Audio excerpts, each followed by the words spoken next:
Ny atao hoe matoky ny olona manao tsara zany dia rehefa matoky izy dia manao tsara mandraka hariva izy. Na tenenana ratsy izy, na aratsiana, na fosana, na kapohina, dia mamatoky azy dia tsy mahay afa-tsy ny manao ny soa izy. Ny teny anjarantsika, teny izay toriana androany zany dia izay hita amin'ny filazantsarany Matthieu 5:7-2. Matthieu 5, verset 38 à 42. Vaky toy izao amin'ny anaran'i Jesosy. Efa harenareo fa voalaza hoe maso soloa maso ary nify soloa nify. Fa izaho kosa milaza aminareo hoe aza manohitra izay manisy ratsy anao, fa nazovo no mamely tahamaina ny takolaka ankavanana atolory azy koa ny anankiray. Ary izay te hiady aminao ka tahaka ny akanjonao dia avelao azy koa ny lambanao. Ary nazovo no anery anao andeha maily iray, mandehana miaraka amin'ny maily roa. Omeo izay mangataka aminao, ary aza ilaoza mihodina izay te hisambotra aminao. Ray masina ho manamasina anay amin'ny fahamarinana, teninao ny fahamarinana. Amen. Fiangonana malala ho aminareo anie ny fahasoavana sy ny fiadanana avy amin'Andriamanitra ratsika sy Jesosy Kristy tompontsika. Ny lohahevitra izay azontsika tsoahana amin'ity teny anjarantsika androany ity dia ny fahamaliana. Ny fahamaliana raha amin'ny misy olona manao ratsy amiko sy aminao. Ny atao hoe manisy ratsy zany dia mety mamono zany, mikazo tanana, manaratsy, manatsatso. Zavatra manahirana zany no resahana eto. Raha ity tahamaina ity jerena dia tsy vitany hoe marary zany tahamaina zany, fa ny olona asiana tahamaina zany dia olona ambany noho ny tena. Dia tena fanaovana tsinotsinona olona ny manao tahamaina. Ary manahirana koa tokoa ny sendra zavatra toy izany. Kanefa raha mbola eto amin'ity tahantsika dia ampozina fa tsy maintsy sendra zavatra izay manahirana antsika. Manirana antsika ny reagira amin'izany. Ary raha ny fahamaliana ity ny jerena, efa voalaza tamin'ny Saloma teo, tamin'ny ankizy teo, fa mamala ratsy io dia io ny lojikany isika olombelona. Raha jerena fotsiny any amin'ny fiainantsika andavanandro eny, any amin'ny tondra fiara eny zao, rehefa misy miklaksona na misy manapaka dia efa mireagira sika. Ary antsika inona ny réaction matetika mandeha amin'izany. Na mbola tsy misy zavatra mitranga akory aza dia efa mandeha ny fampitandremana, fandrahonana. Tandremana fa raha manao an'izao anao dia asiako. Inatra amin'ny zavatra izay tsy fanahiniana akory aza dia manahirana antsika. Mety mahinana antsika ny mahinana ny zaza mikikika io fotsiny aza. Manahirana antsika raha misy matory zao dia fantatsika ilay olona fa tsy mahay matory, mitsipatsipaka. Manahirana antsika izany, ndraindray antsika mamaly. Ary antsika fa ny zavatra anisan'ny ao amin'ny statistika ny jerena eto amin'ity France ity dia anisan'ny zavatra izay mampisaraka ny mpivady dia rehefa miesona ny anankiray. Izany hoe zavatra tsy fanahiniana kanefa dia tena hitantsika ny voka-dratsiny. Mora loatra, tena mora loatra amintsika olombelona ity mamaly ratsy ny ratsy ity. Araka ny voalaza teo.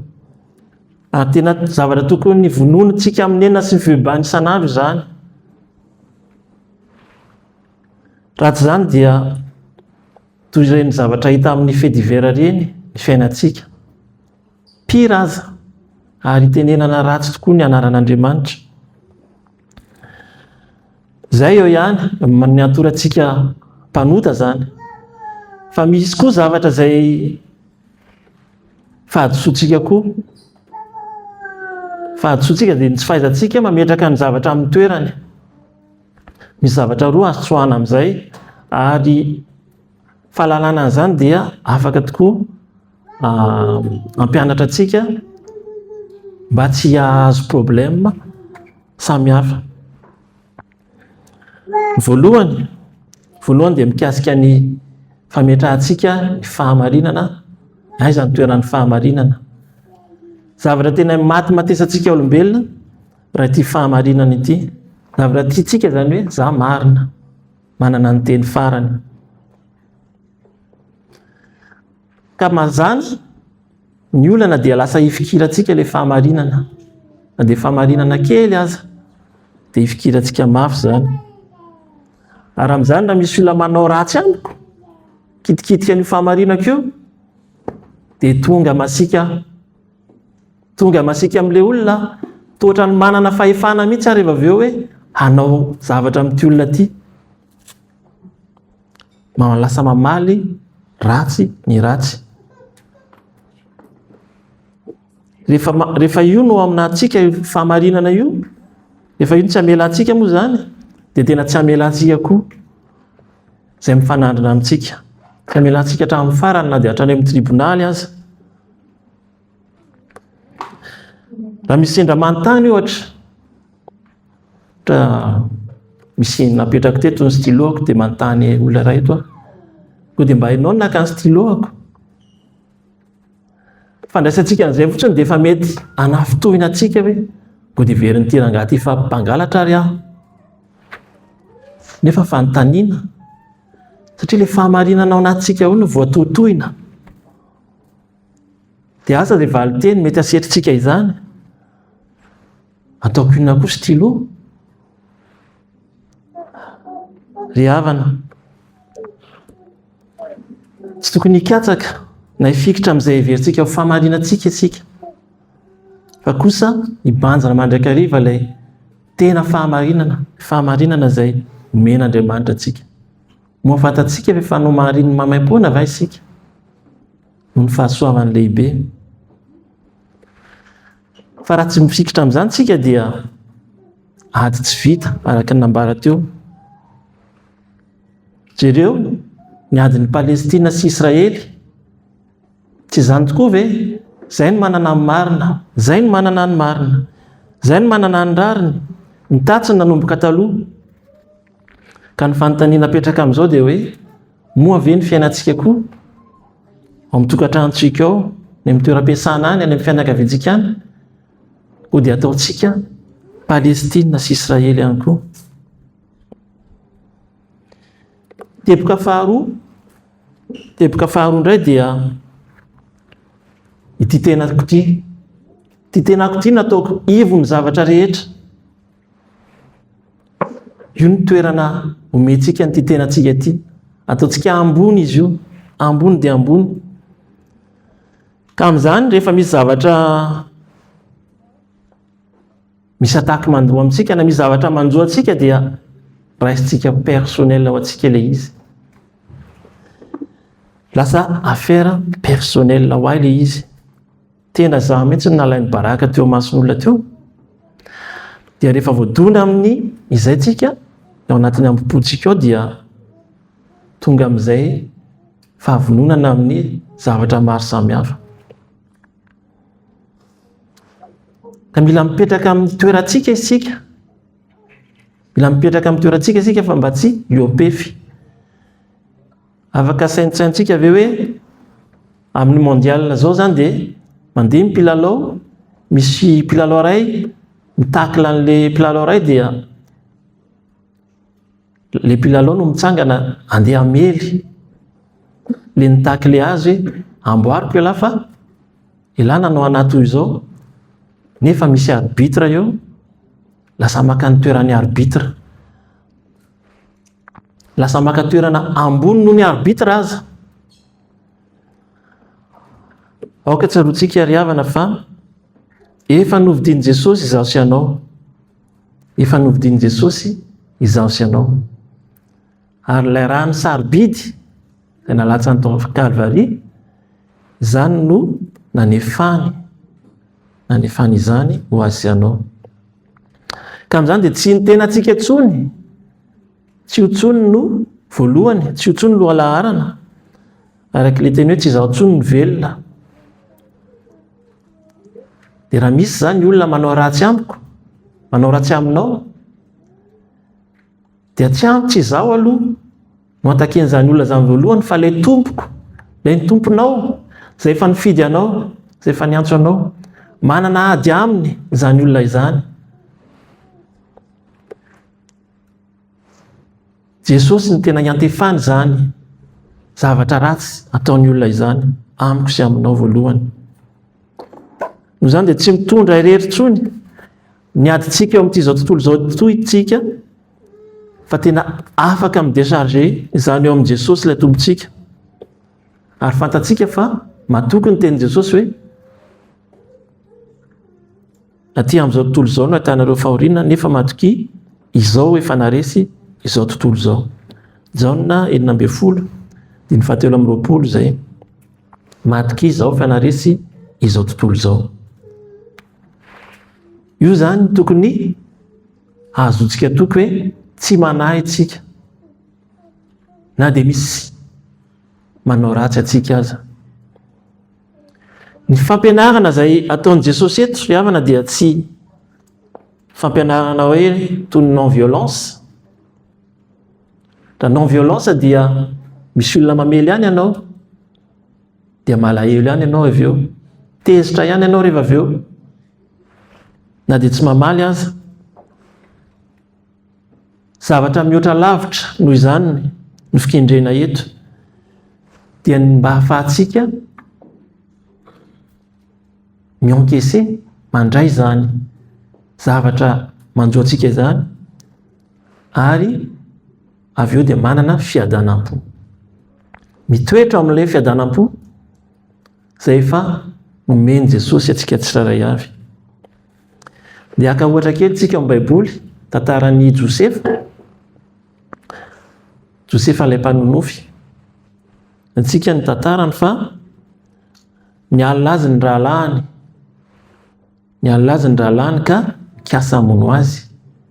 Avy eo dia tsy maty moa izy fa lasa andevo, dia namidin'ilay tompony lasa tany Egypta. Tany Egypta koa izy dia mbola nigadra tany an-tranomaizina noho ny fanendrikendrehana natao taminy. Ary rehefa tonga amin'ny fotoana taty aoriana ny fanena tamin'ny rahalahy indray izy dia tsy mba namaly faty ireo rahalahy ny Josefa, araka ny teny vakiana teo hoe amin'ny Deutéronomie 2:3, ahy ny fahamaliana, izao no hamaly o Jehova. Tsy namaly Josefa ry havana. Ary ilay tokony ho fahamaliana izay anjaran'Andriamanitra, dia inona no setrany? Inona nataon'Andriamanitra? Nataony tonga fitahiana ho an'ny zanak'Israely manontolo, ty Josefa. Lasa tonga fitahiana. Izany hoe raha tokony ho fahamaliana, faty no rariny sy hitsiny, dia tonga fitahiana, tonga fiainana eny ho an'ireo izay nahavanina izany ratsy izany. Ary tatsika izany fa mazanaka atsika koa dia tokony hankina mandraka hariva amin'ilay raintsika isika, fa matoky isika fa izy no hanafaka atsika amin'izay rehetra mety manjo atsika. Ary ny ao ambadika izao teny izao dia ny fahatokiana. Ny ao ambadika izao teny izao koa dia ny fahatokiana. Ny atao hoe matoky ny olona manao tsara zany dia rehefa matoky izy dia manao tsara mandraka hariva izy, na tenenana ratsy izy, na haratsiana, na fosana, na kapohina, dia mamatoky azy dia tsy mahay afa-tsy ny manao ny soa izy, tsy mahay afa-tsy ny mirary soa. Eto dia tsaroko mikasika ny misy anekdoty kely mikasika ny mamavolavana Germaine hoe dia misy olona sendra miteny azy miteny masika sy manarabraby azy dia jereny tsara hono dia hoy izy hoe misaotra tompoko. Zany hoe voarahiny tsara zany le tenin'le olona dia ny zavatra setony avy eo dia fisaorana. Zany ny zanak'Andriamanitra izay nampianarina antsika teo. Ka fanjakam-pahasoavana ry havana no fanjakana nentin' Jesosy amintsika tsiraray ambary eto amin'ity toko 5 Matio ity. Amin'izany dia izay manisy ratsy atsika dia tokony fahasoavana mandrakariva no asesitsika aminy. Io no voalaza amin'ny Romanina toko 12:7 manao hoe ny anaran'i Jesosy ry malala aza mamaly ratsy fa meo lalana ny fahatezerana fa voasoratra hoe any famaliana izao no amaly ho Jehova. Efa voalaza teo fa tena sarotra tokoa izany. Sarotra tokoa izany mamaly ny ratsy, tsy mamaly ny ratsy azafady. Satria tatsika fa mitaky hatramin'ny fitiavana, famelana ny fahavalo, fitakiana ataon'ny Tompo amintsika. Ary ny teny androany dia tena mampirisika atsika hitoetra tsara amin'ny toerantsika, ametraka ny zavatra rehetra amin'ny toerany eo amin'ny fiainantsika mba ahafahantsika misoroka zavatra maro samihafa ny ankamaroany. Ary tsy izany ihany fa tena mitaky fiainam-pibebahana ho azy sy ho anao. Mitaky fiainam-pibebahana ho azy anao satria mahatsiaro tokoa tsika fa tsy hitateraka eo alohan'izany zavatra rehetra izany. Ary hery lehibe ho antsika, hery lehibe antsika no mbola ahafahantsika mibanjina ny Jesosy Kristy izay maty no nioty antsika. Voalaza teo fa itsika no nanao ratsy, izy nefa tonga nanome fiainana ho antsika. Itsika raha sendra miteny fotsiny hoe adaly ianao mantsy an-dralahy anao dia efa miendrika ho any amin'ny afo be. Ka dia raha Jesosy tokoa no banjintsika dia haitsika ny manaiky izay zavatra mitranga sy miantefa amintsika.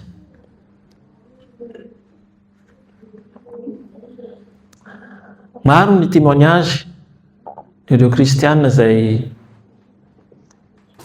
mamela ireo fahavalony, mamela ireo izay nahavanin-doza taminy. Misy ireo namono zanany ohatra dia tanao tokoa fa ilay ramatoa indray mahavita mamangy ireo mpamono ny zanany any amin'ny tranomaizina, mampahery azy ireo satria tanora ihany koa ireo, mampahery azy ireo mba tsy hizotra amin'ny lalana tsara amin'ny sisa. Dia hitantsika tokoa fa zavatra tsy haintsika olombelona zany kanefa amin'Andriamanitra dia hainy ny zavatra rehetra. Dia izay no tokony toerantsika mandrakariva amin'ny fahatokisana an'Andriamanitra. Ary izay no lesona tsara ho tadidintsika dia ny hatoky an'Andriamanitra amin'ny fiainantsika rehetra, indrindra amin'ny sarotra ary koa amin'ny mora. Voninahitra anie ho an'Andriamanitra izay efa azy hatramin'ny taloha indrindra ka mandrakizay.